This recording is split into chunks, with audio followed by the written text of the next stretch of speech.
সোমবার নবান্নে প্রথম মন্ত্রিসভার বৈঠক শেষ হওয়ার কয়েক ঘন্টার মধ্যেই রাজ্য প্রশাসনের বড়সড় পরিবর্তন করলেন মুখ্যমন্ত্রী শুভেন্দু অধিকারী। প্রশাসনিক অলিন্দ থেকে বিগত জামানার চিহ্ন মুছে ফেলতে একযোগে রাজ্যের সমস্ত অসংবিধিবদ্ধ বোর্ড, নিগম এবং ওসি পরিষদ ভেঙে দেওয়ার নির্দেশ দিল নবান্ন। একই সঙ্গে কোপ পড়ছে পুনর্নিযুক্ত আধিকারিকদের উপরেও। ৬০ ঊর্ধ্ব আমলাদের পুনর্বাসনের না। প্রথম ক্যাবিনেট বৈঠকেই বড় সিদ্ধান্ত মুখ্যমন্ত্রী শুভেন্দু অধিকারীর।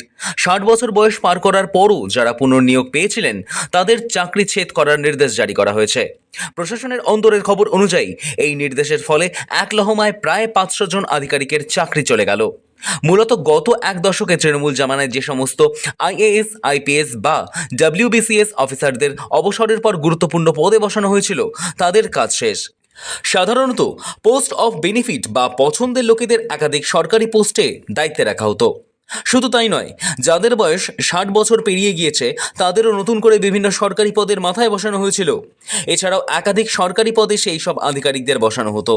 এর আগে পালাবদলের মধ্যেই আলাপন বন্দ্যোপাধ্যায় এবং হরিকৃষ্ণ দ্বিবেদীর মতো শীর্ষ আধিকারিকরা নিজেরাই ইস্তফা দিয়েছিলেন। এবার বাকিদের ক্ষেত্রেও সরকারিভাবে ছাঁটাইয়ের রাস্তা বেছে নিল নব্য বিজেপি সরকার। নির্দেশিকা কি বলছে?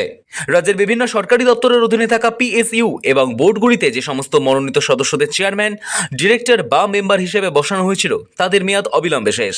৬০ বছর বয়সের ঊর্ধ্বসীমা পার করা হলে যে সমস্ত সরকারি আধিকারিক বা কর্মী চুক্তিতে বা এক্সটেনশন নিয়ে কাজ করছিলেন তাদের নিয়োগ বাতিল করা হয়েছে। উপযুক্ত কর্তৃপক্ষের অনুমোদন নিয়ে জারি করা এই নির্দেশ অবিলম্বে কার্যকর করার নির্দেশ দেওয়া হয়েছে প্রতিটি দপ্তরের সচিবদের। কেন এই পদক্ষেপ? শুভেন্দু অধিকারী প্রথম থেকেই সরব ছিলেন যে বিগত সরকার আইএএস ও আইপিএস আধিকারিকদের দলীয় ক্যাডারের মতো ব্যবহার করছে। বিশেষ করে পুনর্নিযুক্ত অফিসারদের মাধ্যমে প্রশাসন চালানো নিয়ে বিজেপির প্রবল আপত্তি ছিল। এবার ক্ষমতায় এসে শুভেন্দু সেই পলিটিক্যাল ইকোসিস্টেম পুরোপুরি ভেঙে দিলেন। এটি কেবল রদবদল নয়, বরং প্রশাসনের খোল নলচে বদলে ফেলে সম্পূর্ণ নতুন ও তরুণ আধিকারিকদের হাতে দায়িত্ব তুলে দেওয়ার প্রাথমিক পদক্ষেপ। সোমবার সকাল থেকে নবান্নে কর্মতৎপরতা ছিল চোখে পড়ার মতো।